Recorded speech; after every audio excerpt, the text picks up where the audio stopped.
या ऑनलाईन क्लासमध्ये सर्व बी ए प्रथम वर्षातील विद्यार्थ्यांचं सेकंड सेमिस्टरमधील विद्यार्थ्यांचं या ठिकाणी स्वागत करतो.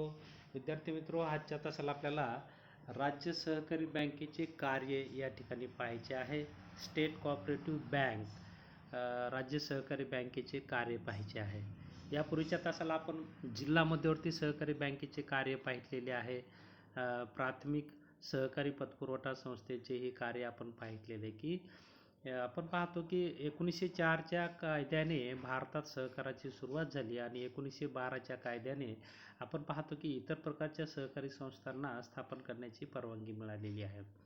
याच्यामध्ये आपण पाहतो की विविध प्रकारच्या सहकारी संस्थांमध्ये समन्वय असावा हीच महत्त्वाची भूमिका आपण पाहतो की या ठिकाणी सहकाराच्या विस्तारातून झालेली आपल्याला दिसून येते. आणि याच भूमिकेतून पुढे आपण पाहतो की जिल्हा मध्यवर्ती बँकेची स्थापना असेल, राज्य सहकारी बँकांची स्थापना असेल, तर हे व्यवस्थापन करण्याच्या अनुषंगातून ह्या गोष्टी व्यवस्थापन, नियोजन आणि तशा प्रकारचं कंट्रोल या ठिकाणी निर्माण करण्याच्या अनुषंगाने अशा प्रकारे ग्रामीण भागाला कर्जपुरवठा करणारी किंवा शेतीला कर्जपुरवठा करणारी ही त्रिस्तरीय रचनेमधील राज्य सहकारी बँक ही शिखर संस्था आहे.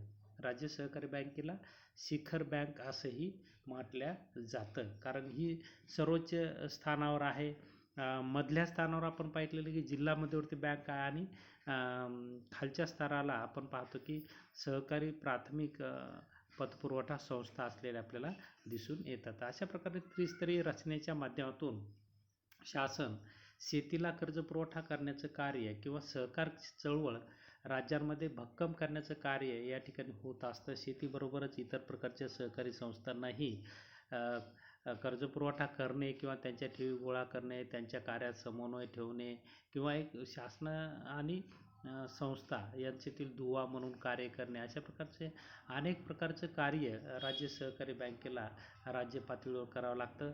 आपण पाहतो की राज्य पातळीवर राज्य सहकारी बँकेचं हे कार्यक्षेत्र असतं आणि प्रत्येक राज्यासाठी एक राज्य सहकारी बँक, तशी महाराष्ट्रासाठीही राज्य सहकारी बँक एक असलेली आपल्याला दिसून येते. ही सहकारी बँक सर्व जिल्हा मध्यवर्ती बँकांवर नियंत्रण ठेवत असते. आपण पाहतो की शासनाचं सर्व जे कर्जपुरवठा शेतकऱ्यांना होत असतो, RBI जे आपण पाहतो की शेतकऱ्यांसाठी कर्जपुरवठा नाबार्डला देत असते. नाबार्डकडचा पैसा आपण पाहतो की राज्य सहकारी बँकेकडे येतो. राज्य सहकारी बँकेचा पैसा जिल्हा मध्यवर्ती बँकांकडे येतो आणि जिल्हा मध्यवर्ती बँकेकडूनच मग प्राथमिक सहकारी पतपुरवठा संस्थांकडे जात असतो. अशा प्रकारे ही ग्रामीण कर्जपुरवठ्याची साखळी असलेली आपल्याला, सहकाराची साखळी असलेली आपल्याला दिसून येते. म्हणजे RBI, नाबार्ड हे नॅशनल लेवलवर काम करणाऱ्या ह्या संस्था आहेत आणि स्टेट लेवलवर मग आपण पाहतो की राज्य सहकारी बँक, नाबार्ड आणि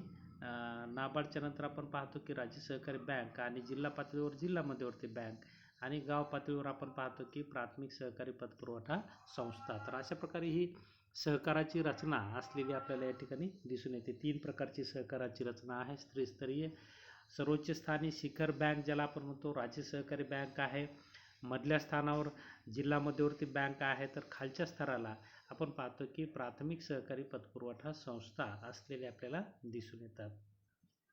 तर अशा प्रकारे आपण पाहतो की राज्यामध्ये सहकारी क्षेत्रातील पतपुरवठ्याच्या त्रिस्तरीय रचनेत ही बँक सर्वात वरच्या स्तरावर असते, म्हणून तिला शिखर बँक देखील म्हटलं जातं.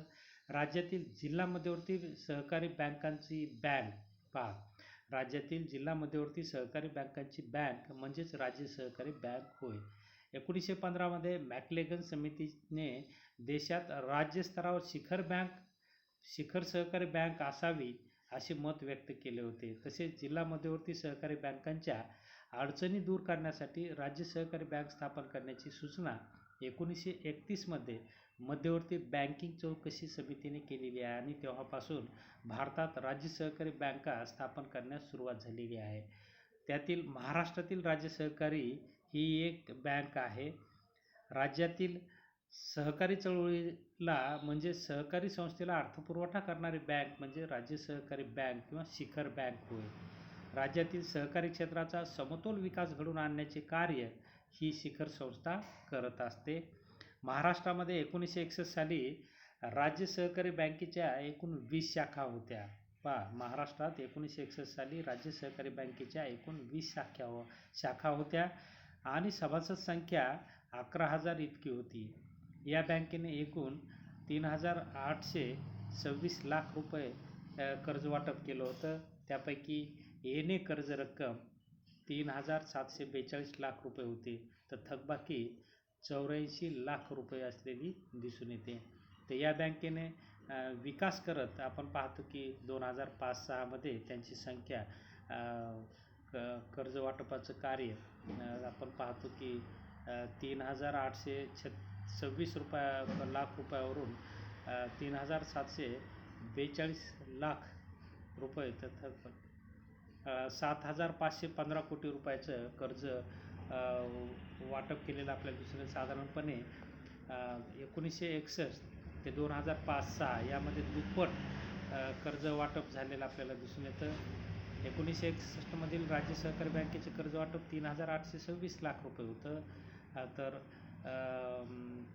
2005-06 मध्ये 7,515 कोटी रुपये कर्ज वाटप. पहा, कोटीमध्ये ही संख्या आहे. 7,515 कोटी रुपयाचं कर्ज वाटप झालेलं आहे.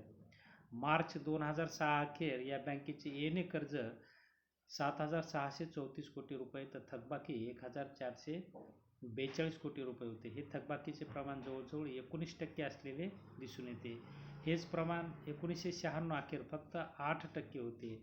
नंतर ते वाढलेले आपल्याला दिसून येतं. आपण पाहतो की नंतर दुष्काळासारखे किंवा हवामानातील बदलामुळे शेतकऱ्यांची दुरावस्था झाली आणि थकबाकीत वाढ झालेली आपल्याला दिसून येते. याचा अर्थ असा की राज्य सहकारी बँकेच्या थकबाकीत उत्तरोत्तर वाढ होत गेलेली आहे. तर राज्य सहकारी बँकेचे कार्यक्षेत्र. राज्य सहकारी बँकेचे कार्यक्षेत्र राज्यापुरते मर्यादित असते. प्रत्येक राज्याला एक सहकारी बँक, राज्य सहकारी बँक असते. ज्या राज्यामध्ये ही बँक स्थापन केली जाते त्याच राज्याला सहकारी चळवळीचे राष्ट्रीय पातळीवर नेतृत्व करता येते. म्हणजे राज्य सहकारी बँकेच्या माध्यमातून राष्ट्रीय पातळीवरील आपण पाहतो की नाबार्ड असेल किंवा शासनाचे इतर काही संस्था असतील किंवा जी आर्थिक उलाढाल होतील व त्यातील सभासदत्व किंवा प्रतिनिधित्व या ठिकाणी राज्य सहकारी बँक करत असते. त्यानंतर सभासदत्व कोण होतं या राज्य सहकारी बँकेचे की राज्य सहकारी बँक ही राज्यातील सहकारी पतपुरवठा संस्थांची शिखर बँक आहे. तसेच ती मध्यवर्ती बँकांची बँक म्हणून देखील कार्य करीत असते. म्हणजेच राज्यातील सर्व जिल्हा मध्यवर्ती सहकारी बँका व राज्यस्तरावर काम करणाऱ्या इतर प्रकारच्या सहकारी संस्था या बँकेच्या सभासद असतात.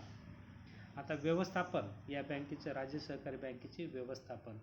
राज्य सहकारी बँकेचे व्यवस्थापन संचालक मंडळामार्फत केले जाते. सभासद बँका व इतर संस्था यांच्यामधून हे मंडळ तयार केले जाते. या संचालक मंडळामार्फत बँकेच्या व्यवहारावर देखरेख ठेवली जाते. या संचालक मंडळात सरकारचे 3 किंवा 1/3 संचालक असतात. म्हणजे आपण पाहतो की राज्य सहकारी बँकेच्या ज्या सभासद आहेत त्या सभासदांमधूनच संचालकाची निवड होत असते आणि हे संचालक व्यवस्थापन करत असतं.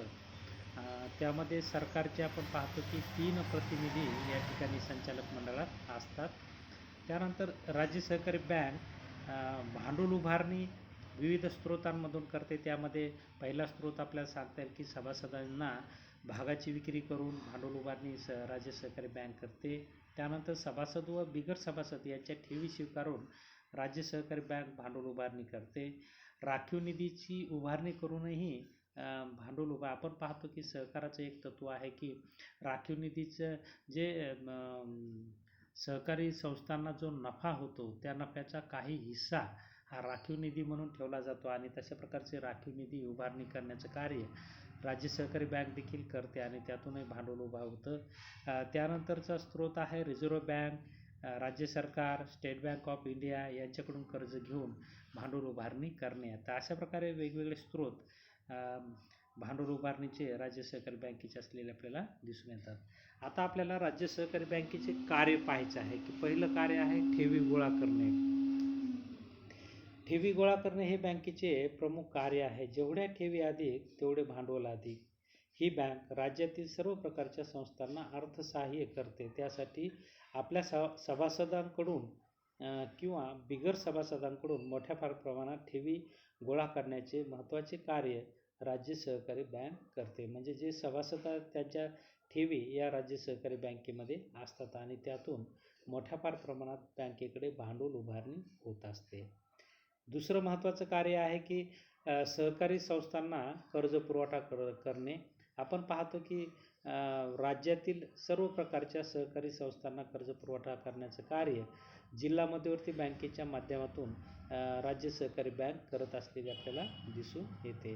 राज्यातील सर्व जिल्हा मध्यवर्ती सहकारी बँका व इतर राज्यस्तरीय सहकारी संस्थांना कर्ज पुरवठा करण्याचे कार्य ही बँक करीत असते. राज्यातील प्राथमिक सहकारी संस्था व इतर सहकारी संस्थांना कर्ज पुरवठा करण्याचे कार्य जिल्हा मध्यवर्ती सहकारी बँक करीत असते व या बँकांना राज्य सहकारी बँक आवश्यकतेनुसार भांडवल पुरवठा करण्याचे काम करीत असते. थोडक्यात अप्रत्यक्षरित्या राज्यातील सर्व सहकारी संस्थांना कर्ज पुरवठा करण्याचे कार्य राज्य सहकारी बँक करत असते. त्यानंतर तिसरं कार्य आहे राज्य सहकारी बँकेचं जिल्हा मध्यवर्ती बँकांवर नियंत्रण ठेवणे. जसं की आपण जिल्हा मध्यवर्ती बँकेचे कार्य पाहत असताना जिल्हा मध्यवर्ती बँका काय करतात, इतर प्रकारच्या सभासद संस्थांवर नियंत्रण ठेवण्याचे कार्य करतात. त्यामध्ये प्राथमिक सहकारी पतपुरवठा संस्था देखील येतात. तर जिल्हा मध्यवर्ती बँकेवर नियंत्रण कोण ठेवतं? राज्य सहकारी बँकेला ठेवावं लागतं नियंत्रण.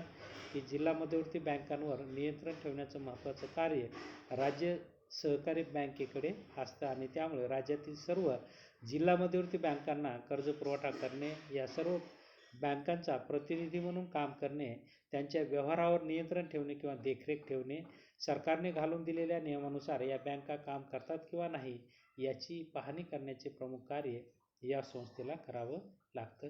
त्यानंतरचं कार्य आहे राज्यातील कर्ज पुरवठ्यात समतोल ठेवणे. आपण जिल्हा मध्यवर्ती बँकेचं कार्य पाहत असताना म्हटलं की जिल्हा मध्यवर्ती बँक जिल्ह्यात कर्ज पुरवठ्याचा समतोल ठेवण्याचं कार्य करते, तर राज्य मध्यवर्ती बँक ही राज्यात कर्ज पुरवठ्यामध्ये कसा समतोल निर्माण होईल यासाठीचं कार्य करत असते. त्यामुळे आपण पाहतो की राज्यातील जिल्हा मध्यवर्ती बँका व इतर संस्था यांना अर्थपुरवठा करण्याची जबाबदारी ही राज्य सहकारी बँकेची असते. राज्यातील जिल्हा मध्यवर्ती सहकारी बँका इतर संस्थांना त्यांच्या गरजेनुसार अर्थपुरवठा करण्याचे काम ही बँक करत असते. एखाद्या संस्थेला अतिरिक्त कर्ज पुरवठा होणार नाही किंवा एखाद्या संस्थेला कमी कर्ज पुरवठा पडणार नाही याची काळजी राज्य सहकारी बँक घेत असते आणि त्यातून राज्यांमध्ये कर्ज पुरवठ्यामध्ये समतोल निर्माण होण्यास मदत होते. त्यानंतरचं कार्य आहे राज्य सहकारी संस्थांच्या कार्यात एकसूत्रीपणा आणणे. आपण पाहतो की राज्यातील ज्या इतर प्रकारच्या सहकारी संस्था आहेत त्या सर्वांच्या कार्यांमध्ये समन्वय निर्माण करणे, एकसूत्रीपणा आणणे आणि सहकाराचा विस्तार करण्यासाठी प्रयत्न करण्याचं कार्य या ठिकाणी राज्य सहकारी बँकेला करावं लागतं. की राज्यांमध्ये विविध प्रकारच्या सहकारी संस्था कार्यरत असतात. या सर्व प्रकारच्या सहकारी संस्थांचा विकास सारख्याच दिशेने करावाचा झाल्यास त्यांच्या कार्यात एकसूत्रीपणा आणणे आवश्यक असते. प्रत्येक सहकारी संस्थेने जर वेगवेगळ्या धोरणाचा अवलंब केला तर त्याचा विकास सारखा होणार नाही आणि म्हणून राज्य सहकारी बँक सर्वांसाठी एकच धोरण व एकच तत्त्व ठरवून त्याची अंमलबजावणी सर्व संस्थांकडून करून घेते. तेव्हाच राज्यातील सर्व सहकारी संस्थांच्या कार्यात एकसूत्रीपणा येतो. त्याचबरोबर राज्यातील सहकारी चळवळीमध्ये देखील एकसूत्रीपणा येण्यास मदत होते. त्यानंतर 6वं कार्य आहे राज्यातील सहकारी चळवळीचे नेतृत्व करणे. आपण पाहतो की राज्य सहकारी बँक ही शिखर बँक असल्यामुळे राज्यातील सर्व प्रकारच्या सहकारी चळवळीचे नेतृत्व करण्याचं कार्य हे या शिखर बँकेचं असलेलं आपल्याला दिसून येतं. की राज्यातील सहकारी चळवळीचा विकास करण्यासाठी आपण पाहतो की राज्यातील सहकारी संस्थांवर तो विकास अवलंबून असतो आणि मग त्यामध्ये समन्वय निर्माण करणे, सहकार्याची भावना ठेवणे किंवा समतोल अडीअडचणीला या ठिकाणी मदत करणे, तर हे सर्व कार्य एक सक्षम नेतृत्व म्हणून त्यांना या ठिकाणी करावं लागतं. राज्य सहकारी बँक या ठिकाणी देशपातळीवरील राज्याच्या वतीने नेतृत्व करण्याचे कार्य करते. राज्य सहकारी बँकेला जो विकास निधी या ठिकाणी मिळतो तो सर्व राज्यांमध्ये आपण पाहतो की समान रीतीने त्याचं वाटप करून किंवा गरजेनुसार त्याचं वाटप करून समतोल त्या ठिकाणी प्रस्थापित करावा लागतो आणि त्यामध्ये आपण पाहतो की ही महत्त्वाची भूमिका राज्य सहकारी बँकेची असलेली आपल्याला दिसून येते. त्यानंतर नाणे बाजाराशी प्रत्यक्ष संबंध ठेवणे आपण पाहिलेलं आहे की जिल्ह्याच्या स्तरावर जिल्हा मध्यवर्ती बँक नाणे बाजाराचा आणि प्राथमिक किंवा इतर प्रकारच्या सहकारी संस्थांचा दुवा म्हणून कार्य करण्याचं कार्य जिल्हा मध्यवर्ती बँक जिल्हा पातळीवर करते. तर राज्य सहकारी बँकेला राज्य पातळीवर नाणे बाजारातील प्रत्यक्ष दुवा म्हणून किंवा म्हणजे संबंध ठेवण्याचं कार्य या ठिकाणी करावं लागतं. राज्यातील सर्व सहकारी संस्थांच्या विकासाची जबाबदारी या बँकेवर असते आणि म्हणून ही बँक नाणे बाजारातील प्रत्येक घटकांच्या नेहमी संपर्कात असते. नाणे बाजारातील बदलांवर लक्ष ठेवून अधिकाधिक भांडवल कसे गोळा करता येईल याचा विचार देखील ही बँक करते. ग्रामीण भागात नाणे बाजाराशी संबंध जोडणे याचं महत्त्वाचं कार्य ही बँक करते. या बाजारातून कर्ज उपलब्ध करून जिल्हा मध्यवर्ती सहकारी बँकांना भांडवल पुरवठा करण्याचे कार्य राज्य सहकारी बँक करीत असते. जिल्ह्यातील सहकारी बँका प्राथमिक संस्थांना व प्राथमिक पतसंस्थांना शेतकरी सभासदांना कर्ज पुरवठा करण्याचे काम या करीत असतात. तर अशा प्रकारे देशातील नाणे बाजाराशी संबंध ठेवण्याचं कार्य किंवा त्यातील दुवा म्हणून कार्य करण्याचं कार्य या ठिकाणी राज्य सहकारी बँकेला करावं लागतं, जेणेकरून आपण पाहतो की तिकडं अतिरिक्त पैसा ठेवीच्या माध्यमातून इकडं वळवणे आणि तो ग्रामीण भागापर्यंत पोहोचण्याचं कार्य महत्त्वाची जबाबदारी या ठिकाणी राज्य सहकारी बँकेची असलेली दिसून येते.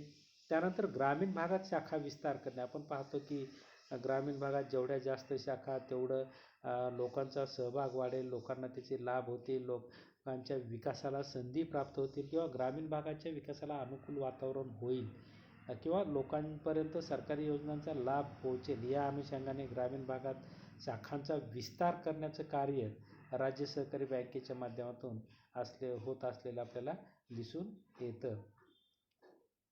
तर अशा प्रकारे 9 ते 10 कार्य राज्य सहकारी बँकेला करावी लागतात आणि सर्वात महत्त्वाचं एक शिखर बँक म्हणून संपूर्ण राज्यातील सहकारी चळवळीचं नेतृत्व करण्याचं कार्य या ठिकाणी या बँकेला करावं लागतं. मग त्यामध्ये सभासद बँकांच्या किंवा संस्थेच्या ठेवी स्वीकारणे, त्यांना गरजेनुसार कर्ज पुरवठा करणे, कर्ज पुरवठ्यात समतोल निर्माण करणे, सरकारच्या योजनांचा लाभ शेतकऱ्यांपर्यंत पोहोचण्याचं कार्य आणि विकासाला अनुसरून एक चांगलं कार्य करण्याची संधी या बँका करत असतात आणि त्यामुळे आपण पाहतो की पूर्ण राज्याचं नेतृत्व ही बँक करते, म्हणून हिला शिखर बँक असे म्हणतात. देशातील इतर प्रकारच्या वित्तीय संस्थांमध्ये संबंध ठेवून या ठिकाणी ग्रामीण अर्थव्यवस्था मजबूत करण्याचं कार्य ही राज्य सहकारी बँक करते आणि म्हणून आपण पाहतो की राज्य सहकारी बँकांमुळे राज्यांमध्ये कृषी क्षेत्र असेल, उद्योग क्षेत्र असेल, सेवा क्षेत्र असेल, या सर्व क्षेत्राच्या विकासाला या ठिकाणी चालना मिळते असं आपल्याला या ठिकाणी म्हणता येईल. तर याचे काही दोष देखील आहेत. राज्य सहकारी बँकेचे दोष देखील आहेत की मर्यादित भांडवल हा एक दोष आहे. त्यानंतर सदोष कर्ज पुरवठा आपण पाहतो की गरजूंना कर्ज पुरवठा झाला पाहिजे, त्याचा विनियोगाकडे लक्ष दिलं पाहिजे, उत्पादक कारणासाठी कर्ज पुरवठा झाला पाहिजे, परंतु आपण पाहतो की कर्ज पुरवठ्यात हस्तक्षेप होतो आणि त्यातून सदोष कर्ज पुरवठा होतो आणि त्यातून थकबाकीचं प्रमाण वाढतं. आपण पाहिलेलं की थकबाकीचं प्रमाण 19% म्हणजे खूप झालं. ते एवढी थकबाकी म्हणजे सहकार चळवळ अडचणीत येण्याचं ते लक्षण आहे असं आपल्याला म्हणता येतं. ते थकबाकी तेव्हाच वाढते जेव्हा सदोष कर्ज पुरवठा होत असतो. म्हणजे ज्याची क्षमता नाही कर्ज फेडण्याची त्यांना कर्ज पुरवठा केला जातो. मग अशा प्रकारचा सदोष कर्ज पुरवठा जर झाला तर संस्था अडचणीत येतात असं आपल्याला म्हणता येईल आणि या सदोष कर्ज पुरवठ्यातून थकबाकीचं मोठ्या प्रमाणात प्रमाण वाढतं. थकबाकीचं प्रमाण या ठिकाणी दिलेलं आहे की 1961मध्ये 2.5% थकबाकी होती, ती 96मध्ये 8%पर्यंत गेली आणि 2006मध्ये 19%पर्यंत पोहोचलेली आपल्याला दिसून येते. तर हा आकडा खूप मोठा आहे. त्यानंतर व्यवस्थापनातील दोष आपण पाहतो की सहकारामध्ये जरी लोकशाही प्रक्रिया राबवली जात असली तरी स्वार्थी हेतूने प्रेरित असलेल्या लोकांच्या राजकीय पक्षांशी संबंध असलेल्या लोकांचा यामध्ये सहभाग वाढतो आणि त्यामध्ये आपण पाहतो की ते मग स्वार्थातून कार्य करतात आणि त्यातून व्यवस्थापनामध्ये दोष निर्माण होत असतात. असे लोक जर व्यवस्थापनामध्ये आले तर सहकार चळवळ या ठिकाणी बाधा पोहोचते. कारण स्वार्थप्रेरित या ठिकाणी निर्णय घेतले जातात आणि त्यामुळे थकबाकी वाढते, चुकीचा कर्जपुरवठा होतो किंवा कार्यामध्ये अनेक अडचणी येतात. सदोष व्यवस्थापनामध्ये जर वाईट प्रवृत्तीचे लोक जर आले तर या ठिकाणी संपूर्ण चळवळीला ते मारक ठरतं असं आपल्याला म्हणता येईल. त्यानंतर राखीव निधीचा गैरवापरही हे लोक करतात. आपण पाहतो की भ्रष्टाचार राज्य सहकारी बँकेमध्ये मोठ्या प्रमाणात झालेला आता उघड झालेला आहे. सहकार चळवळीमध्ये राजकीय हेतूने प्रेरित लोकांचा सहभाग जास्त झाल्यामुळे त्यामध्ये भ्रष्टाचाराचंही प्रमाण खूप वाढलेलं आहे. सदोष कर्ज पुरवठ्याचं प्रमाण वाढले, थकबाकीचं प्रमाण वाढलेलं आहे आणि त्या प्रमाणात आपण पाहतो की ठेवीचं प्रमाण वाढलेलं नाही आणि यातून संपूर्ण सहकार चळवळच ही अडचणीत आलेली आहे असं आपल्याला म्हणता येईल. त्यानंतर नियंत्रणाचा अभाव हा एक दोष आहे. तर आपण पाहतो की सहकार चळवळ ही शेतकऱ्याच्या विकासासाठी आहे, ग्रामीण भागाच्या विकासासाठी आहे. एक चांगला हेतू समोर ठेवून जर लोकांनी सहकार चळवळीचं कार्य केलं, तशा प्रकारचं चांगलं व्यवस्थापन केलं, गरजूंना कर्जाचा पुरवठा दिला, कर्जाच्या विनियोगावर लक्ष दिलं, कर्ज वसुलीकडे लक्ष दिलं आणि राजकीय हस्तक्षेप जर टाळला, चांगल्या प्रामाणिक व्यक्तींना जर संचालक मंडळावर जर निवडून दिलं तर निश्चितच सहकार चळवळ ही विकासाला प्रेरक असते किंवा विकासाचा एक चांगला मार्ग आहे असं आपल्याला म्हणता येईल. तर अशा प्रकारे आपल्या महाराष्ट्रामध्ये 1960च्या कायद्यानुसार आपण पाहतो की सहकार चळवळीच्या तत्वानुसार या ठिकाणी ही त्रिस्तरीय सहकार चळवळीची रचना, जी की शिखरस्थानी राज्य सहकारी बँक, मध्यमस्थानी जिल्हा मध्यवर्ती बँका आणि सर्वात शेवटचा स्तर म्हणजे प्राथमिक सहकारी पतपुरवठा संस्था, अशा प्रकारे 3 स्तरावर ह्या सहकार क्षेत्राच्या माध्यमातून कार्य केलं जातं आणि त्यातून आपण पाहतो की ग्रामीण भागापर्यंत मग केंद्र सरकार असेल, राज्य सरकार असेल, इतर प्रकारच्या वित्तीय संस्थांच्या कर्जपुरवठा असेल ते पुरवण्याचं कार्य या संस्था सहकाराच्या माध्यमातून होत असतं आणि हे कार्य फार मोठं कार्य असलेलं आपल्याला दिसून येतं की जेणेकरून आज आपण पाहतो की नाही म्हटलं तरी एकूण कर्जपुरवठ्याच्या 30% कर्जपुरवठा हा सहकार क्षेत्राच्या माध्यमातून होतो. त्याचबरोबर 93% खेडीमध्ये सहकार चळवळ ही पोहोचलेली आहे. म्हणजे सहकार चळवळीचं क्षेत्र खूप व्यापक झालेलं आहे. प्रत्येक गाव तेथे सहकारी संस्था असलेली आपल्याला दिसून येते आणि अशा प्रकारे एक विकासाचा एक चांगला मार्ग म्हणजे सहकार असा आपण त्याकडे पाहतो. सहकारातील काही दोष जर दूर केले, म्हणजे व्यवस्थापनातील दोष असतील, सदोष कर्ज पुरवठा असेल, थकबाकीकडे दुर्लक्ष असेल, तर अशा प्रकारचे दोष जर दूर केले, त्यावर उपाययोजना केल्या तर निश्चितच सहकार चळवळ हा ग्रामीण विकासाचा सक्षम मार्ग असलेला आपल्याला दिसून येतो.